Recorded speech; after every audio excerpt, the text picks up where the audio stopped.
Hello there. There is a serious, imminent resurgence of fascism across the Western world, claims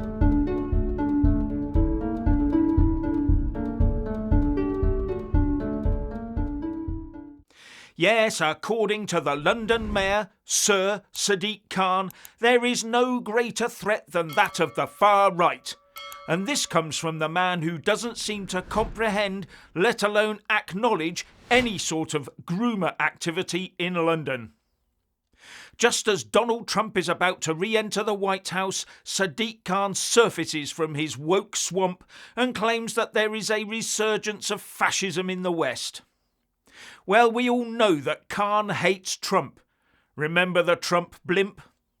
So this will be of no surprise to anyone. And it will come as no surprise that he's too obtuse to read the writing on the wall and wake up and smell the coffee. In fact, he's doubling down on his anti-Trump rhetoric. And even the top echelon of his own party that used to openly agree with him are now distancing themselves from him. And it will come as no surprise that he's out there arrogantly pointing the finger and calling just about everyone he disagrees with a fascist. And to back up his claims, he's written a 3-point plan for The Guardian to what he calls stand up to the far right and the billionaire bullies. I wonder who he's referring to there. Here's how he starts his article out. Progressives across the Western world face a century-defining challenge, and the stakes for liberal democracy couldn't be higher. I'll reframe that in a more correct fashion for him.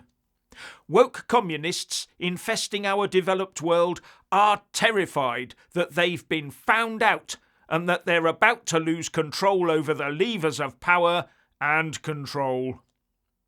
And he also says, the far right is on the march. From Switzerland and Sweden to Hungary, Austria and Italy, European nations are coming under the influence of extreme nativist parties that are hostile to democratic institutions, immigrant populations and fact-based journalism. When in reality, what is happening is that ordinary people have got totally fed up with being forced to be overly tolerant and have decided they've had enough of being taken for a ride. The extremist nativist parties he talks about are the parties that are catering to the demands of the majority.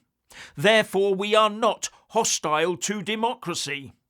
We are, though, hostile to woke communist institutions that hide behind a facade of democracy, the civil serpents, and all those quasi-autonomous non-governmental organisations, the quangos, that are not accountable to the people in any way.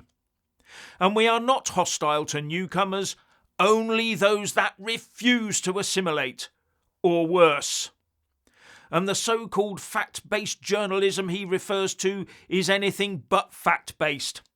The mainstream press is merely another arm of the establishment, controlled by the likes of Ofcom, to ensure all news is framed by woke communism.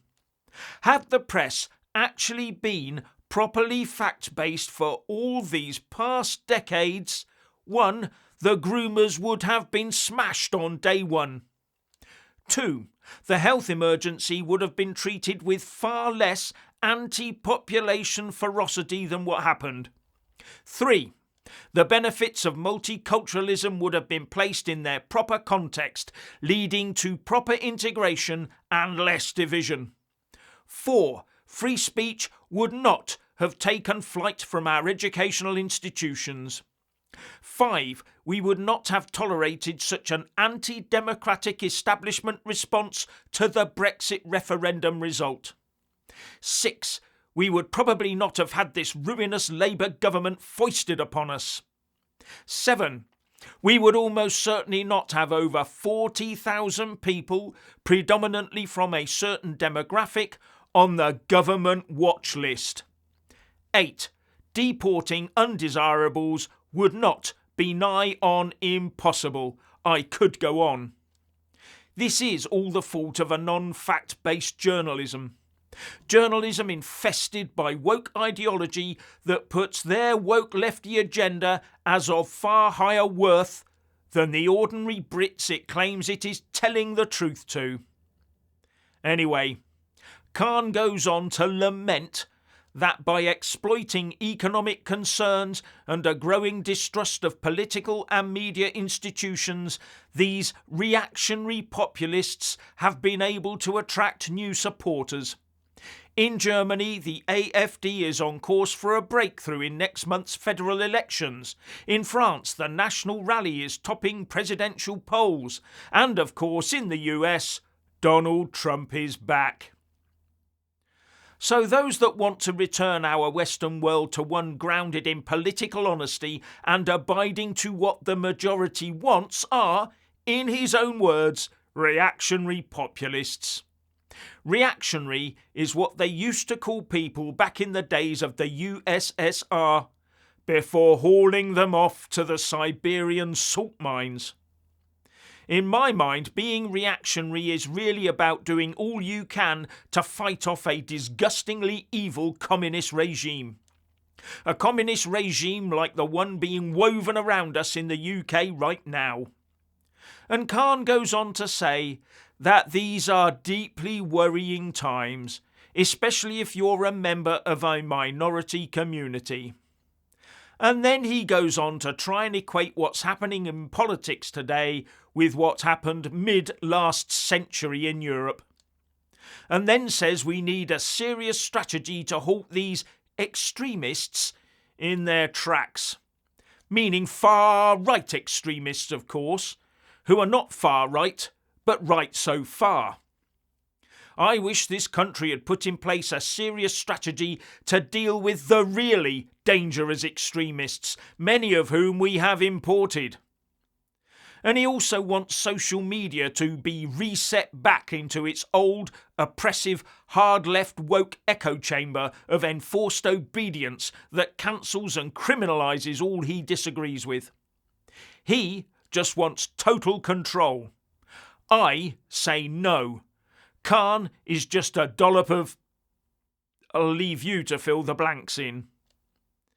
Now, in some good news, the British hostage Emily Damari, who has been held by Hamas terrorists in Gaza since October 2023, has been released, along with two other hostages, Romy Gonen and Doron Steinbrecher.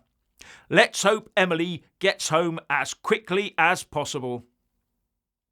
Now, if you want to hear some realistic ways out of this national mess the woke establishment, including Sadiq Khan, has forced us into, you could do no better than listen to Ben Habib and Baroness Kate Hui talk about protecting the future of our United Kingdom. And that is exactly what they will be talking about in an as yet undisclosed W6 location in London on the 30th of January. You can get tickets to the event from tickettailor.com, link in the descriptions box below. And to give you a taster, here's the descriptor.